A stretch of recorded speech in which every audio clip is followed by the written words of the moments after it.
ہمارے یہاں، اور کتنے ایسے مسلمان ہمارے سماج میں پائے جا رہے ہیں جو معمولی معمولی باتوں پر گالی گلوچ، معمولی معمولی باتوں پر لعن و طعن، معمولی معمولی باتوں پر الزام تراشیاں، معمولی معمولی باتوں پر الزام تراشیوں کے ساتھ یہ بات چورخوری ہمارے سماج میں، کون سی ایسی برائی میرے بھائیوں جو ہمارے سماج میں نہ پائی جا رہی؟ آئیے ہم دیکھتے ہیں کہ وہ کون لوگ ہیں جن پر اللہ کے رسول نے اور اللہ نے لعنت بھیجی ہے۔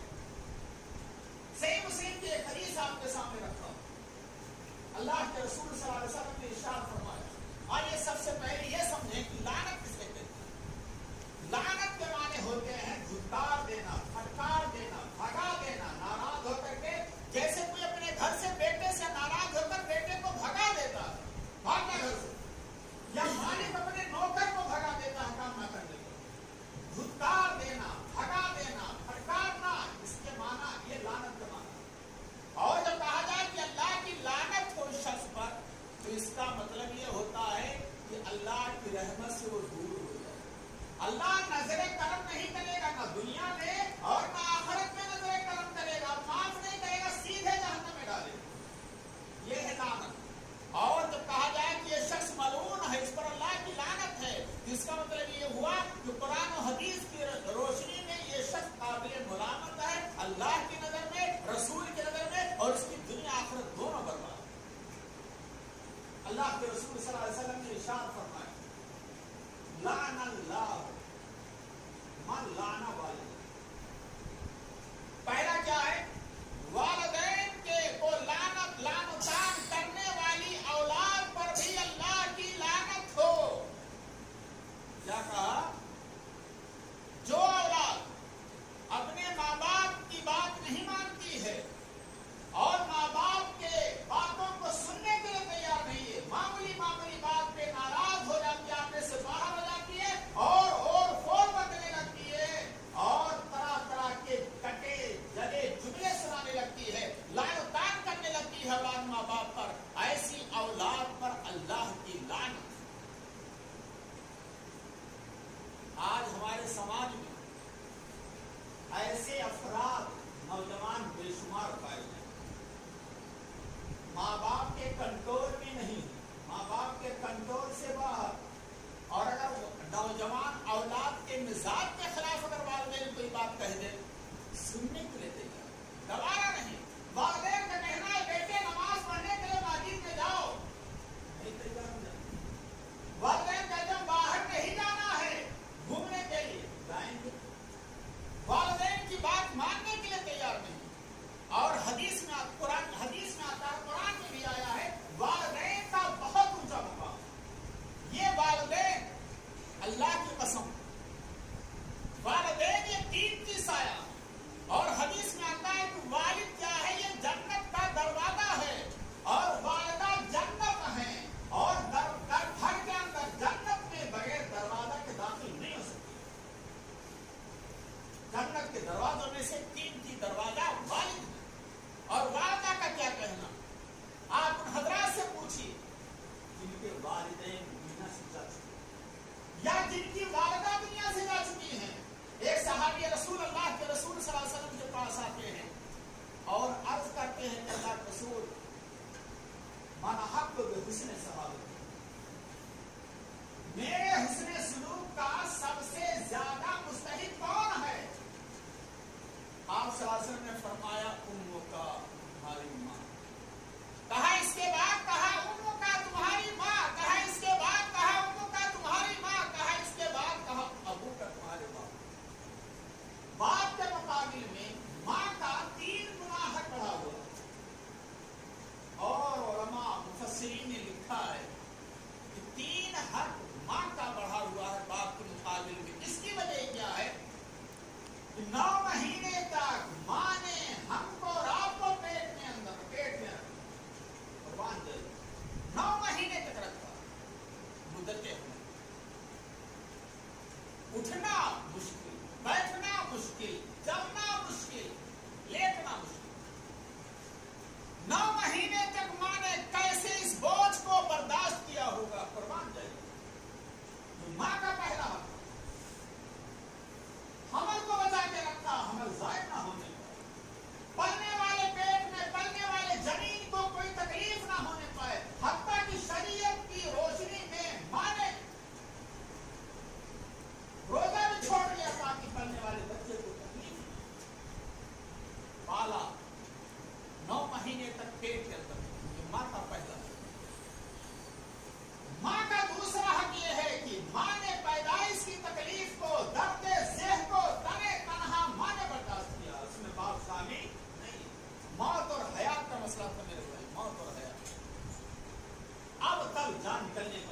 کتنی خواتین ہیں جو ڈلیوری میں اللہ کو کیا نہیں ہوتا، درد ذہن کو، ڈلیوری کی تکلیف کو تنے تنہا ماں نے برداشت کیا، اس میں باپ شامل نہیں ہے.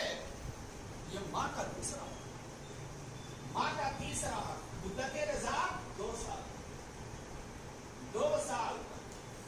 ہم میں سے اکثر لوگوں نے 2.5 سال بھی ماں کا دودھ پیا.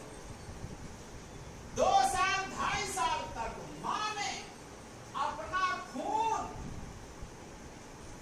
دودھ کی شکل میں کھڑے کھڑے پلایا، رویا تو پلایا، ہنسے تو پلایا، لیٹے لیٹے پلایا، چلتے چلتے پلایا، گھر میں پلایا، سفر میں پلایا، ٹرین میں پلایا، بس میں جہاں دقت محسوس کی وہیں پلایا. 2 سال مدت میں میرے بھائی بزرگوں ماں نے کتنا دودھ پلایا ہوگا، کتنے کنٹل دودھ پلایا. کسی خاتون کے پستان میں دودھ نہیں ہوتا ہے، شوہر پریشان ہے، ڈبہ میڈیکل سے ڈھوتے ڈھوتے پریشان ہے، تنخواہ پوری چلی جا رہی ہے. ماں نے 9 مہینے تک پیٹ میں رکھا، تکلیف درد ذہن کی تکلیف کو برداشت کیا، 2 سال دودھ پلایا. یہ 3 گنا ہے باپ کے مقابلے میں ماں کا. لیکن آج ماں کے ساتھ ہمارا برتاؤ، خاص طور پر ہمارے وہ نوجوان بھائی جو شادی شدہ، بوڑھی ماں کرا رہی ہے بستر پہ 1 لوٹا پانی دینے کے لیے، نوجوان اور اس کی بیوی تیار نہیں ہے. ہم نے اپنی آنکھوں سے اللہ کی قسم ایسے بوڑھے ماں باپ کو بھی دیکھا ہے کہ بیٹا نوجوان ہے، بیوی کے محبت میں کھو گیا ہے اور بیوی کو لے کر پردیس میں چلا گیا ہے دوسرے ملک، اور بوڑھے ماں باپ کھانا بنا کے بیچارے روٹی اور چٹنی کھا رہے. ہم نے ایسے نوجوانوں کو بھی دیکھا ہے جو ماں باپ کو گالیاں دیتے ہیں، ماں باپ کو ہاتھ پکڑ کر کے گھر سے باہر نکالا ہے، اور ماں باپ کو مارتے ہوئے بھی دیکھا ہم نے آنکھوں سے. یاد کیجیے گا میرے بھائی، بیوی کا انتقال ہو جائے، وائف کا انتقال ہو جائے، ہلیہ زوجہ کا انتقال ہو جائے، اللہ کی قسم آپ دوسری بیوی لا سکتے ہیں. لیکن ماں جس نے ہم کو اور آپ کو پیدا کیا، اس ماں کا انتقال ہو جائے، باپ کا انتقال ہو جائے، دوسری ماں نہیں آ سکتی ہے. جو آئے گی وہ حقیقی ماں نہیں ہے جس نے آپ کو پیدا کیا. اسی لیے حدیث میں آیا ہے ماں کے قدموں کے نیچے جنت ہے. ماں کے قدموں کے نیچے جنت. میڈیکل سے دوا لا کر ماں کے پاس بیٹھ کر 10 منٹ دوا کھلانے کے لیے ہمارے پاس ٹائم نہیں. بوڑھی ماں سسک رہی ہے، بوڑھا ماں سسک رہا ہے، اور ہم مستیاں کر رہے ہیں. ہمارا حال یہ ہے، قرآن نے تو یہاں تک کہہ دیا فلا تقل لہما اف ولا تنہرہما. والدین کو اف تک نہ کہو، جھڑک کے جواب نہ دو. اور آپ کو بتاؤ اف کہتے ہیں ہر وہ سنٹینس، جملہ، ورڈ جو آپ کہیں والدین سنیں، اور والدین سنیں تو ان کے پیشانی پہ سکڑن آ جائے. میرے بچے کو ہم نے پالا پسند تھا، اسی لیے لہذا اللہ کی لعنت کے مستحق کون لوگ ہیں؟ لعن اللہ من لعن والدین. پہلا وہ شخص اللہ کی لعنت کا مستحق ہے جو والدین کا لعنت بھیجے. لہذا ہمیں اپنے والدین کے لیے دعائیں کرتے رہنی چاہیے. لعنت کے الفاظ، ناراضگی کے الفاظ زبان سے نہیں ادا کرنا چاہیے، ورنہ اللہ کی لعنت کے مستحق بنا ہے. ہمیں دعا کرتے رہنا چاہیے اللہ تعالیٰ سے رب ارحمہما کما ربیانی صغیرا. اپنی دعاؤں میں والدین چاہے زندہ ہوں چاہے دنیا سے جا چکے ہوں، والدین کے خدمات کو کبھی فراموش نہیں کرنا چاہیے، اور ان کے لیے دعا کرتے رہنا چاہیے، صدقہ خیرات بھی کرتے رہنا چاہیے. اللہ ہم سب کو توفیق دے اور والدین کے ساتھ اچھا برتاؤ کرنے. والدین اگر زندہ ہیں رمضان کے مہینے میں تو ان کا بستر بچھانے، ان کے لیے پانی رکھنے اور ان کے لیے پھل فروٹ کا انتظام کرنے، دوا وغیرہ کا انتظام کرنے کے اللہ توفیق دے. آمین. آگے اللہ کے رسول صلی اللہ علیہ وسلم نے فرمایا لعن اللہ من ذبح لغیر اللہ کی لعنت ہو اس شخص پر بھی جو غیر اللہ کے نام جانور ذبح کرے، نظر و نیاز کرے، شرک کا ارتکاب کرے. لعن اللہ من ذبح لغیر اللہ، اللہ کی لعنت ہو جو غیر اللہ کے نام جانور ذبح کرتا ہے، گیارہویں کرتا ہے، نظر و نیاز کے نام پر مرغے چڑھاتا ہے. اتنی بھیانک بات. اللہ تعالیٰ شرکت کو پسند نہیں کرے گا، شرکت کو کبھی پسند کر ہی نہیں سکتا ہے. غیر اللہ کے نام نظر و نیاز کرنا، غیر اللہ کے نام جانور ذبح کرنا، غیر اللہ کے نام نظر و نیاز مان کر کے جانور کی قربانی دینا، یہ سب شرک اکبر ہے میرے بھائی. اور جو ایسا کرتا ہے، چاہے آستانے پر لے جائے، چاہے مزار پہ لے جائے، چاہے گھر پر جانور ذبح کرے، چاہے مرغا ذبح کرے، چاہے کچھ بھی چڑھاوا چڑھائے، یہ سب غیر اللہ میں شامل ہے. اور جو غیر اللہ کے نام جانور ذبح کرے، لعن اللہ من ذبح لغیر اللہ، اس شخص پر اللہ کی لعنت ہو. اور جو اللہ کی لعنت ہو گئی تو ملعون ہو گیا، اور جو شخص ملعون ہو گیا اس کی دنیا آخرت دونوں میں. آگے اللہ کے رسول صلی اللہ علیہ وسلم نے فرمایا، لعن اللہ من احدث من آوى محدثا، اس شخص پر بھی اللہ کی لعنت ہو جو بدعتی کو پناہ دے، بدعتی سے گہری دوستی رکھے، کھلا کھلا بدعت کر رہا ہے، شرک کر رہا ہے، بدعت کر رہا ہے، 30واں 40واں سب کر رہا ہے، 11ویں کر رہا ہے، سبرات کر رہا ہے، کوئی چیز چھوڑ دے رہا جو بدعت کی چیزیں ہیں، سب میں مذہبی سے اس سے گہری دوستی رکھے اور اس کو پناہ دے رہے، اس کو چائے پلا رہے، بریانی کھلا رہے اور اس سے تعلقات تجارت لین دین کر رہے ہیں. اللہ کے رسول صلی اللہ علیہ وسلم نے فرمایا کہ ایسے شخص پر بھی اللہ کی لعنت ہو جو کسی بدعتی کو پناہ دے. آگے اللہ کے رسول صلی اللہ علیہ وسلم نے فرمایا جو لعن اللہ، اللہ کی لعنت ہو ایسے شخص پر من غیر منار الارض، جو زمین کے نشانات مٹا دے. آپ کی دیوار یہاں سے ہے، آپ نشان مٹا کر کے بڑھا لیں، کھیت ہے بڑھا لیں، مکان ہے بڑھا لیں، پلاٹ ہے بڑھا لیں، دوسرے کی زمین پر قبضہ کر لیں. ایسا شخص جو زمین کے نشانات کو مٹا کر کے اپنا قبضہ کر لے، اس پر اپنی زمین بنا لے، اللہ کی لعنت ہو شخص. یہ اللہ کے رسول نے اس حدیث میں 4 لوگوں پر لعنت ملتی ہے. اللہ کی لعنت ہو کس پر؟ جو والدین کے ساتھ برا سلوک کرے، والدین پر لعن و طعن کرے، ایسے نوجوان اولاد پر اللہ کی لعنت. نمبر 2، ایسے شخص پر بھی اللہ کی لعنت ہو جو غیر اللہ کے نام جانور ذبح کرتا ہے. نمبر 3، ایسے شخص پر بھی اللہ کی لعنت ہو جو کسی بدعتی کو پناہ دیتا ہے. نمبر 4، ایسے شخص پر بھی اللہ کی لعنت ہو جو زمین کے نشانات مٹا کر کے قبضہ کر لیتا ہے. آئیے ذرا اور آگے بڑھتے ہیں. اللہ کے رسول صلی اللہ علیہ وسلم نے ایک حدیث میں رشوت لینے والے، رشوت دینے والے دونوں پر لعنت دے دی.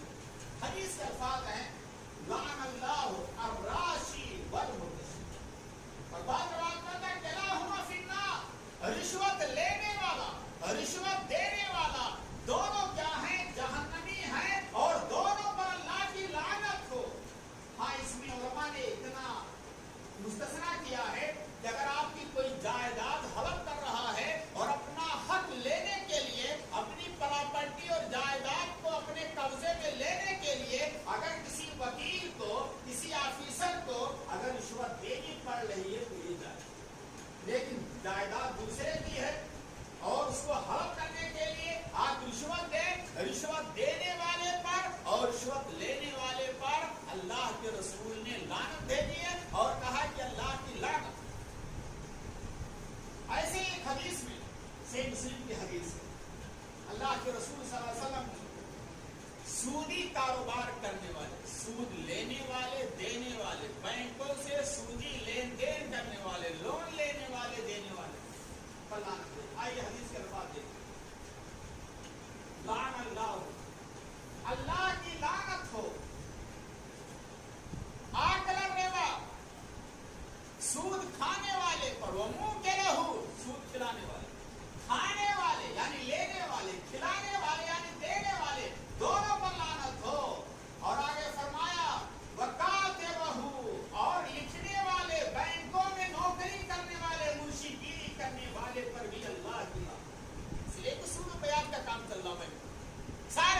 انڈیا کے میرے بھائیوں سود بیاج پر قائم ہیں، بینکوں میں نوکری کرنا حرام ہے۔ اللہ کے رسول نے کیا فرمایا؟ اللہ کی لعنت ہو، اور جب لعنت بھیج دی گئی کہ اللہ کی لعنت ہو تو اس کا مطلب یہ ہوا کہ قیامت کے دن میدان محشر میں اللہ نظر کرم نہیں کرے گا، ناراض رہے گا اور ایسے شخص کو پکڑ کر کے جھونک دے گا جہنم۔ اللہ کی لعنت ہو سود کھانے والے، کھلانے والے، لکھنے والے، اور فرمایا شاہد گواہی دینے والے پر بھی لعنت ہو، اور فرمایا کلہم سوا، سب گناہ میں برابر، سب گناہ کھانے والے، کھلانے والے، گواہی دینے والے، لکھنے والے، سب گناہ میں برابر۔ اور حدیث میں تو یہاں تک آیا میرے بھائی، سود کھانے کا سب سے معمولی گناہ یہ ہے کہ کوئی اپنی سگی ماں سے نعوذ باللہ زنا کرے، معمولی درجہ۔ لہذا اللہ سے دعا کی اور ہمارے وہ بھائی جو سودی کاروبار میں ملوث ہیں، لون لے لے کر کے بینکوں میں اپنی دکانیں چمکا رہے ہیں، اپنے مکانات چمکا رہے ہیں، بلڈنگیں خرید رہے ہیں، گاڑیاں خرید رہے ہیں، ان کو سوچنا چاہیے کہ دنیا چند روز کی ہے، مرنا ہے، اللہ کے سامنے حاضر ہونا ہے، تو ہم اللہ کے سامنے چل رہے ہیں۔ اللہ ہم سب کو سود خوری سے بچائے۔ سود خوری جو کرتا ہے، سودی لین دین کا کاروبار کرتا ہے، قرآن نے تو کہا کہ اللہ و رسول سے جنگ کے لیے تیار ہے، گویا کہ اللہ و رسول سے جنگ کر رہا ہے۔ ایسے ہی حدیث میں اللہ کے رسول صلی اللہ علیہ وسلم نے شراب پینے والے کا نام اور شراب کو ام الخبائث کہا ہے۔ حدیث میں آتا ہے اللہ کی لعنت ہو اس پر، شراب پر، یعنی خود شراب پر، شراب پینے والے پر، پلانے والے پر، لانے والے پر، لے جانے والے پر، اٹھانے والے پر، جس کے لیے اٹھا کر کے لے جایا جائے اور اس کی قیمت کھانے والے پر۔ گویا کی حدیث میں 10 طرح کے لوگوں پر لعنت بھیجی ہے، اور اتنی لعنت کسی اور چیز پر نہیں بھیجی گئی۔ یہاں شراب پر بھی لعنت ہے، شراب پہ لعنت ہو اللہ کی، شراب پینے والے پر اللہ کی لعنت ہو، پلانے والے پر، اور لانے والے، لے جانے والے، اٹھانے والے، نچوڑنے والے، اور جس کے لیے نچوڑا جائے سب پر شراب، سب پر جو ہے اللہ کی لعنت۔ اب غور کریں میرے بھائیوں، آج ہمارے نوجوان، اللہ اکبر، ہمارا نوجوان نشے کا عادی ہے، جب تک کچھ ہو نہ جائے مانا سر چکراتا ہے، جب تک کچھ کھا نہیں لیتے۔ کہیں تو انجیکشن کی شکل میں نشہ استعمال ہو رہا ہے، کہیں ٹیبلٹ کی شکل میں ہو رہا ہے، اور کہیں چاکلیٹ کی شکل میں کھایا جا رہا ہے، کہیں انگریزی شراب، کہیں دیسی شراب، کہیں بھنگ کے نام سے، اور کہیں تمباکو ہے، کہیں گٹکا ہے، کہیں زردہ ہے، کہیں گل ہے، طرح طرح کے نام ہیں آپ کے سماج میں اور بازاروں میں ملتے ہیں۔ ہمارا بزرگ بھی استعمال کر رہا ہے، نوجوان بھی استعمال کر رہا، اور افسوس کی بات یہ تھی عورتیں بھی استعمال کرنے لگی اپنے شوہروں کو دیکھ کر۔ چلو تھوڑا سا ہم، اور یاد رکھیے حدیث میں آتا کلو مسکرین خمر، ہر نشہ آور چیز شراب ہے، اور ہر نشہ آور چیز حرام۔ ہر نشہ آور چیز شراب ہے، اور ہر نشہ آور چیز حرام ہے۔ اور حدیث میں اصول بتا دیا جائے میرے بھائیوں، نوجوان دوستوں، ما اسکرا کثیرہ فقلیلہ حرام۔ ہر وہ چیز، ہر وہ مشروب جس کے زیادہ پینے سے، زیادہ استعمال کرنے سے نشہ پیدا ہو جائے، اس کا معمولی قطرہ بھی اسلام میں استعمال کرنا حرام ہے، حرام ہے، حرام ہے۔ اگر کوئی کہتا ہے کہ ایک بوتل سے نہیں نشہ ہوتا، 4 بوتل پی کے دکھا دو۔ اگر کوئی کہتا ہے کہ 1-2 سگریٹ سے نہیں ہوتا نشہ، پورا پیٹ پی کر کے دکھا دو۔ اگر کوئی کہتا ہے کہ 1 ڈبیا سے نہیں ہوتا ہے، 2-4 ڈبیا پی کر کے دکھا دو۔ ہر وہ چیز جس کے زیادہ استعمال کرنے سے نشہ پیدا ہو جائے، اس کا معمولی قطرہ بھی اسلام میں استعمال کرنا حرام۔ اللہ ہم سب کو نشہ آور چیزوں سے بچائے، اور نشہ آور چیزوں کے استعمال کرنے سے اللہ ہم سب کو دور رکھے۔ آمین۔ ایسے ہی حدیث میں اللہ کے رسول صلی اللہ علیہ وسلم نے اللہ نے قرآن میں فرمایا کہ جو لوگ الزام تراشیاں کرتے ہیں، بہن بیٹیوں پر، اپنے مومن بھائیوں پر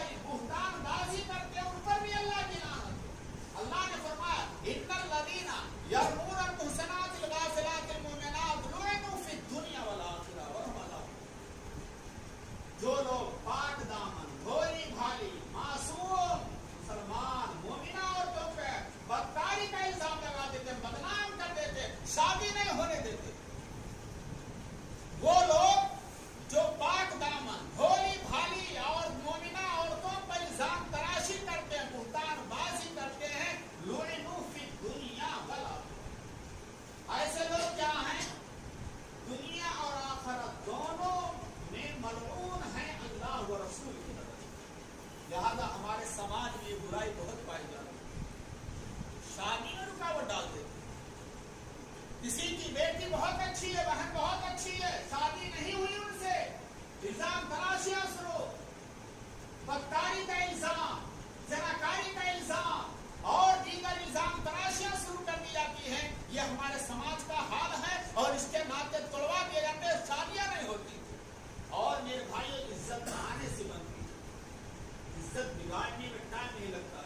آج ہمارے سماج میں یہی وجہ ہے کہ ہمارے سماج میں الزام تراشیاں, غیبت بہت زیادہ ہے, چغلخوریاں بہت زیادہ ہے. اور اگر کوئی غیبت کرتا ہے تو گویا کہ قرآن میں کہا گیا ہے کہ اپنے مردہ بھائی کا گوشت کھا رہا ہے, مردہ بھائی کا گوشت کھا رہا ہے, پیٹھ پیچھے کسی کی برائی کرتا. ایک مرتبہ حضرت عائشہ رضی اللہ عنہا نے حدیث میں آتا ہے کہ حضرت صفیہ کے بارے میں کہہ دیا تھا کہ یہ پست کٹی ہے, ناٹی ہے, بونی ہے, چھوٹی کٹی ہے.